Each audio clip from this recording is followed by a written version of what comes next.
Hello and welcome to the Comic Cave. I'm Ramsey, aka Captain Away, and today I'm looking at the 2014 to 2015 series, Thor. Yep, that's it, just Thor, no subtitles.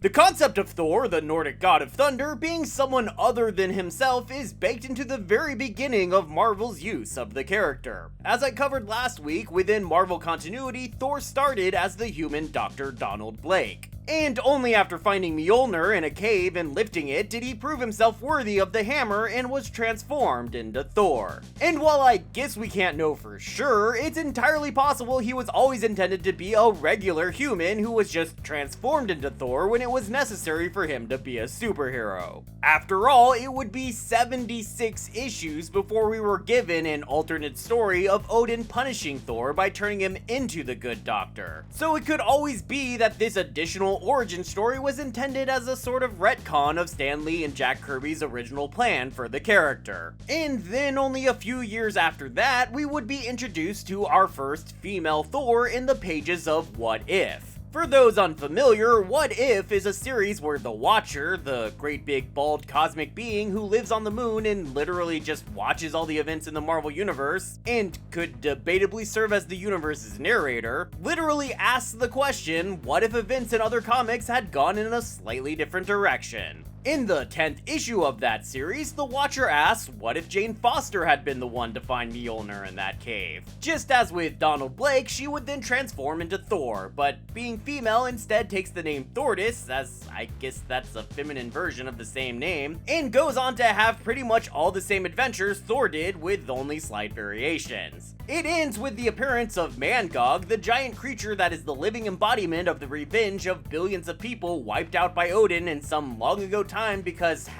#Odin is the worst, and Odin stops Mangog the same way that he originally did, by revealing the creature is actually the prison that those people, who I guess weren't really wiped out, were being kept in. And so he releases them, ending Mangog's power. Odin would then marry Jane Foster, which gross, and she would give up the hammer to Donald Blake, who would marry Sif and return to being Thor himself. But Marvel wasn't done with alternate Thors. Even after the Donald Blake persona was retired, another human named Eric Masterson would become Thor for many years, even being the Thor to appear in my favorite comics crossover, Infinity Gauntlet. After Thor was restored to his normal self and the two men were separated into two characters again, Masterson would remain a popular enough character to become his own superhero named Thunderstrike, which sounds like the name of a really stupid AC/DC song.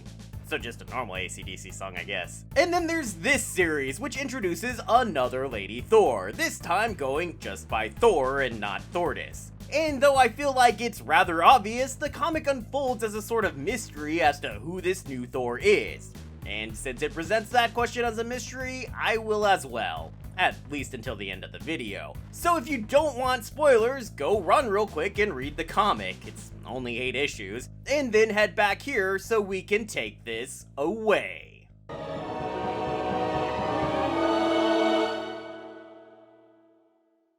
The comic opens on a bunch of Asgardians standing on the moon, staring at Thor kneeling pitifully before Mjolnir like him lifting his hammer is some kind of spectator sport. And while I'm sure some of you could watch a shirtless Chris Hemsworth lift hammers all day, there ain't no hammer lifting happening here, because Thor has apparently become unworthy. Those of you who watched my previous video and know that this series immediately follows that one are probably pretty confused as to how we got here, and that's because taking place between that story and this one was a crossover event called Original Sin. To not go into too much detail here, I'll say that Original Sin story essentially sees the Watcher's secret exposed. You remember the Watcher from the intro? Big cosmic bald guy who sees everything? When hit by some of those secrets, Thor learns that he has a sister named Angela trapped in a hidden 10th realm called Heaven, where she was raised to be an angel. Only in the Marvel universe, angels are fierce, greedy warrior women who hate Asgardians to the point that Odin himself had locked their entire realm away from the other realms so long ago that most everyone has forgotten it ever existed at all. In order to open the realm and free their sister, Thor seeks help from Loki. But of course, following in his trickster ways, Loki seems to betray Thor in order to gain access to an army of angels, and then betrays them in order to use them to free Odin, who had been locked away in a dead version of Asgard with his brother Cole, god of fear, the Serpent of Midgard, and primary antagonist of the earlier Fear Itself crossover. While Angela's character arc is too complicated to get into here, by the end of Original Sin, Nick Fury will have gained access to the Watcher's secrets and will use them to whisper a single sentence to Thor. At hearing the sentence, Thor just immediately drops Mjolnir on the surface of the moon, and after that is completely unable to lift it up.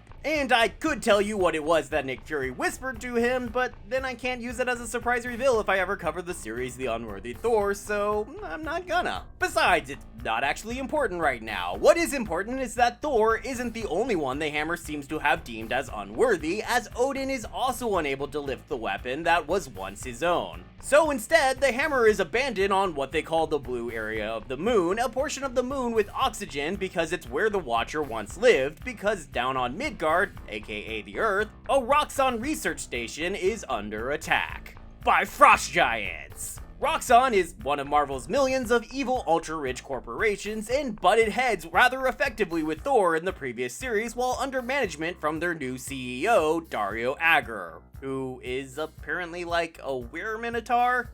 Sure, why not? The frost giants are down on the ocean floor attacking a Roxxon station because they're looking for something, and they're being aided in that search by Christopher Eccleston.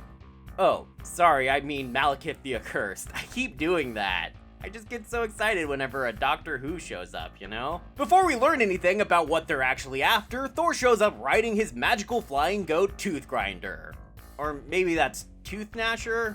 I don't know. He has two of them and they look exactly the same, so you'd think he could at least have done us the courtesy of naming them something a little different.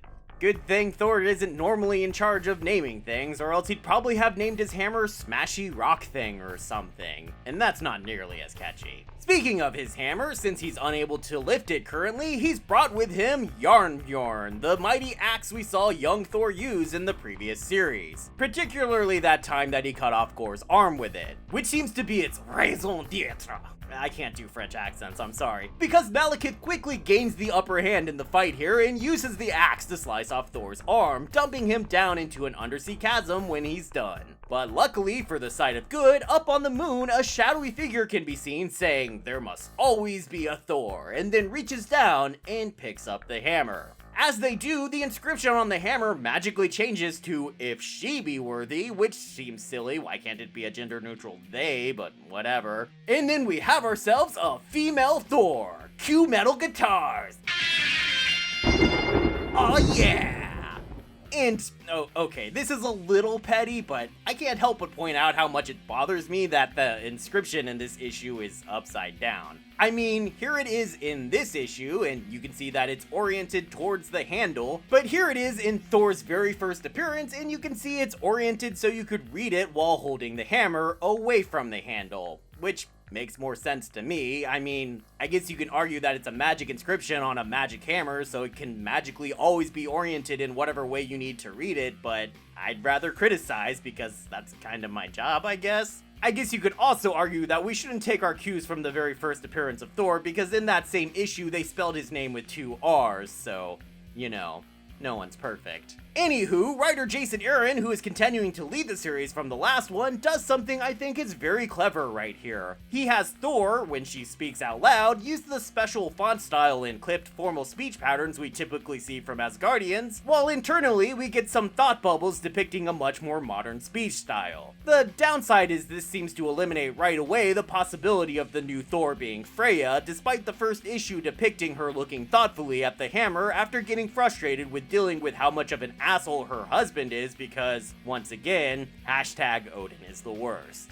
I'm not kidding about that, you guys. See my Blood and Thunder overview if you don't believe me. By the time new Thor gets down to Earth, the giants in Malekith have moved on from attacking the research station and have built themselves a frozen stairway to heaven. Yeah, I should never sing, I'm sorry. And inside the stairway, they've frozen droves of Asgard warriors and even the Avengers.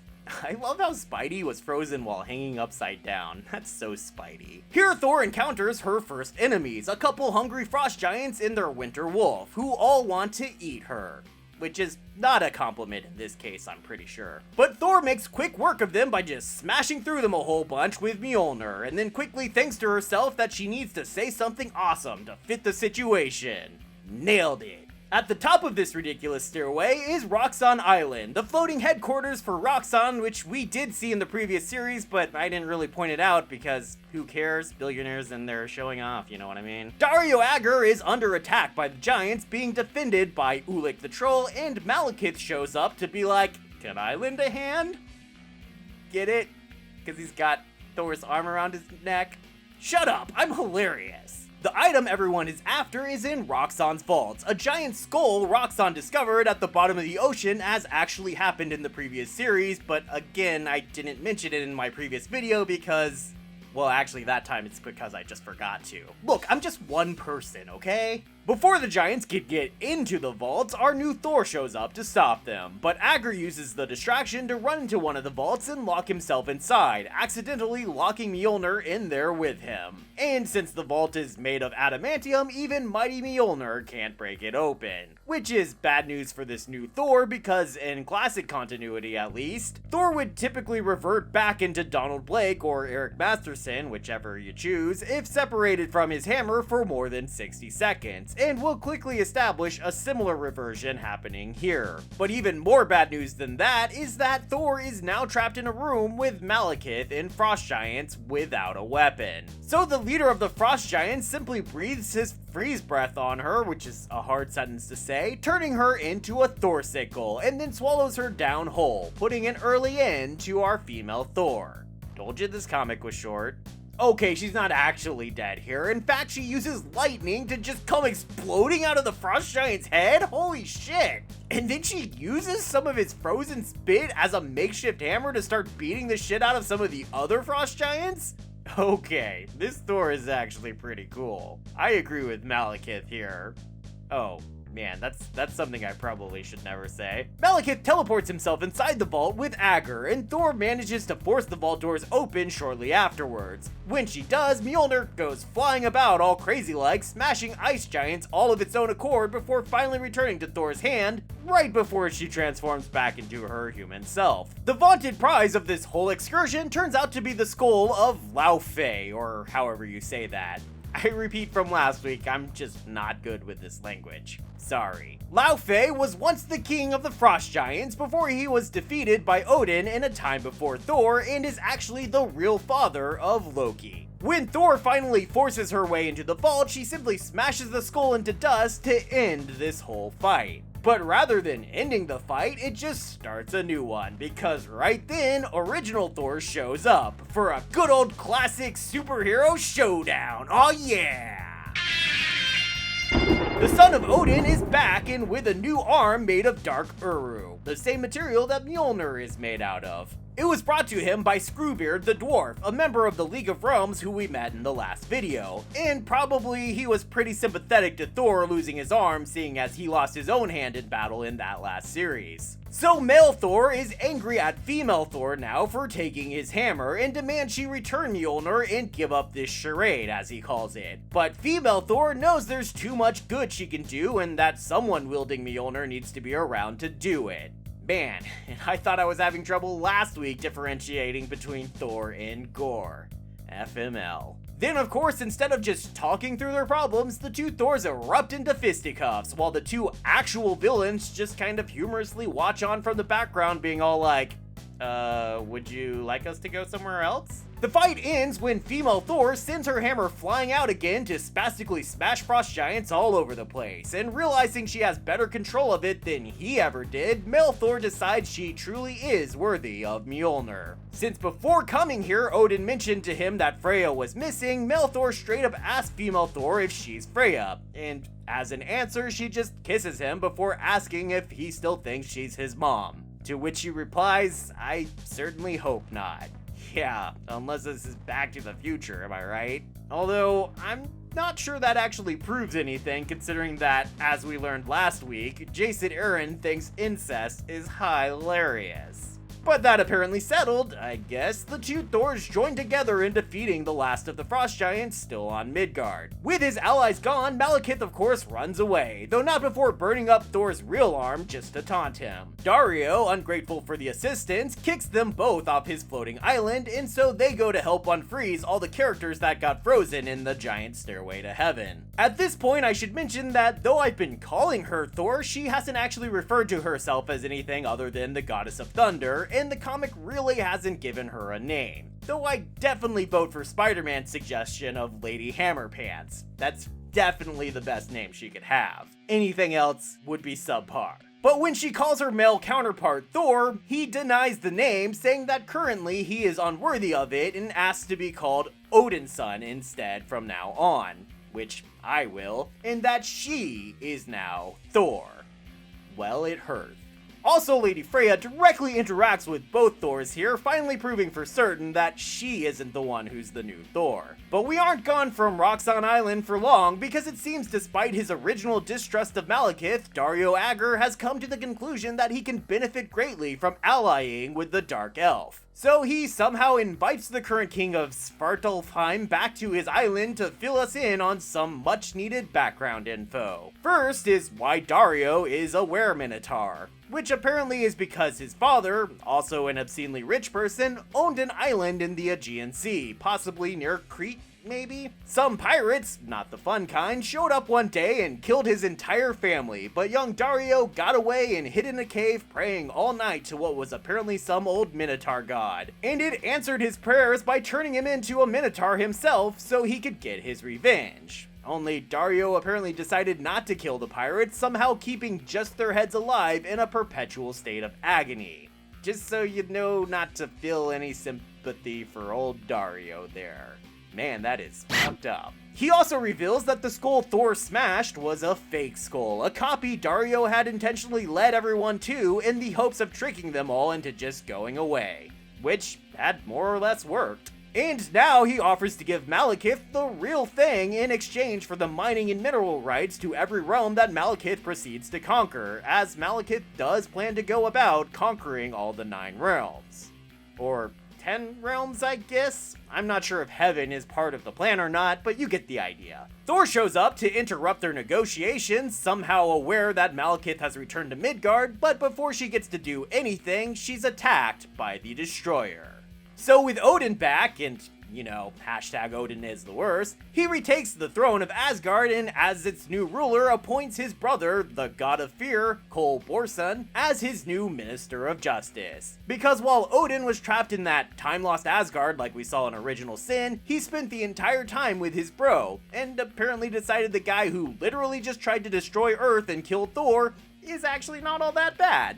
Because, well, you get it. Despite the looming threat of Malekith conquering the 9 or 10 realms, Odin decides the biggest problem right now is the female Thor having taken possession of Mjolnir, or stolen it as Odin claims. And so he has Cole take control of the invincible destroyer armor and send it to attack this new Thor. I don't really have time to explain exactly what the destroyer is, but just know it's basically an indestructible death machine and you'll get the idea. So fittingly, no matter how much the new Thor tries to fight it, it continues on unabated. Guided by, but not actually warned by, Cole, as he attempts to steal the hammer back from her and teach Thor a lesson for trying to break the glass ceiling. But before its victory is complete, Thor gets some help. Oh look, it's that pandering scene from Endgame. Yay! This group is comprised of a number of women warriors that were all candidates on a list Odin's son made in an attempt to figure out who the new Thor was. Though he did give her his blessing, her true identity still deeply bothers him. Especially since she could be anyone, since he knows as well as anyone that the hammer can completely disguise how you look. He already crossed Sif's name off the list, having directly asked her and her having a notably less than friendly answer for him. He also crossed off Jane Foster's name after having visited her in a hospital while she was receiving cancer treatment and deciding that no one that sick could be Thor.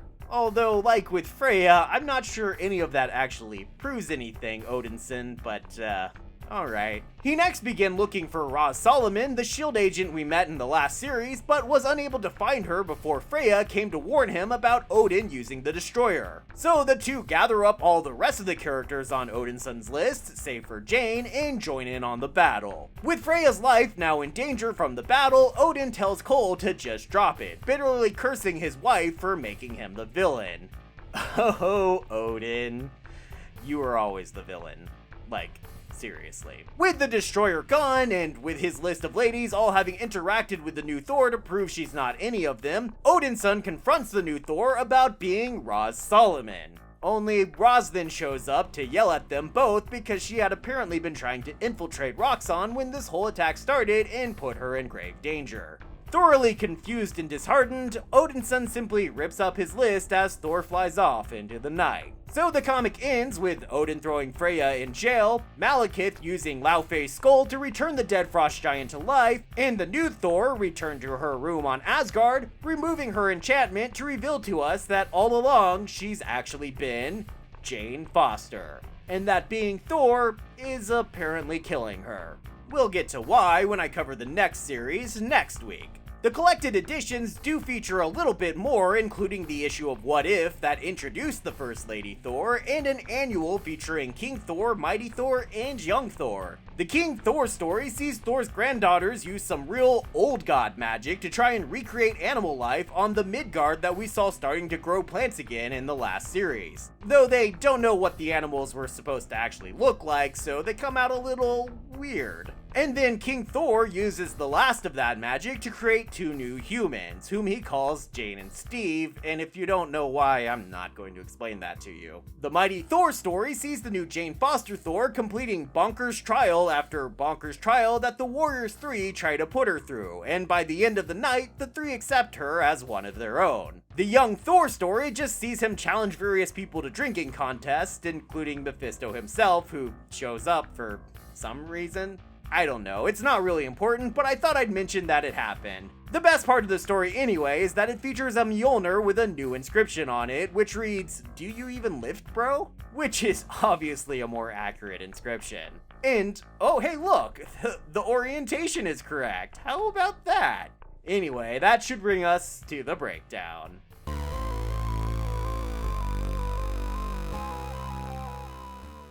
Not to give too many spoilers for what's to come, but honestly I think this might be my favorite of the three Jason Aaron Thor series. It's silly and fun, and it fully embraces being exactly that. The book-ending series of Thor God of Thunder and The Mighty Thor can definitely be a lot slower and do a lot more brooding and can get kinda depressing. But to be fair, that's because those are the comics where the story actually takes place. This series is definitely transitional and it isn't strictly necessary. To be perfectly honest, you can probably pretty much skip this series and still get all the information that you actually need in the other two. But if you did, you'd miss out on a lot of heart. I do have the occasional gripe, like Malekith feeling like he's just being written as a replacement Loki in this series, acting a lot more flamboyant than he does in the previous or next series. It's a bit odd, honestly. But overall, I feel like most everything either works or at least makes sense within the context of the series. Also, while the art, primarily done by Russell Dauterman, might not have that epic metal album cover look of Rebitches, I actually love the style here. The first thing I noted about this series was that it looks great. So I'm giving this a series recommendation level of very high.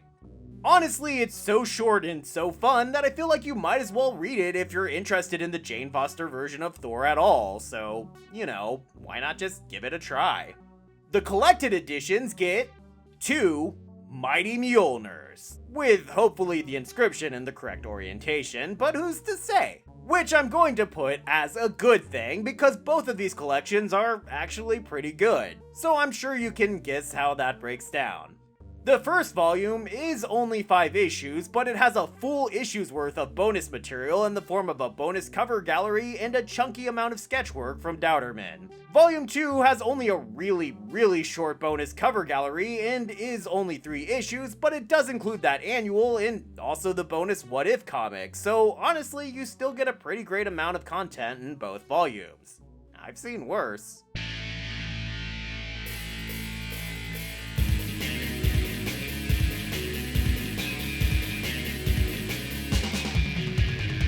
Thanks everybody for watching, and I hope you enjoyed this video. That's episode 2 down of the 3-part series I'm doing on Jason Aaron's run on Thor. If you enjoyed this video and would like to see more, or you just kind of enjoy my New 52 coverage, or you're just kind of here cause you're bored, that's fine too, then make sure to click those like and subscribe buttons so you can be sure to be here for the next one, and I hope to see you then, right here in the Comic Cave.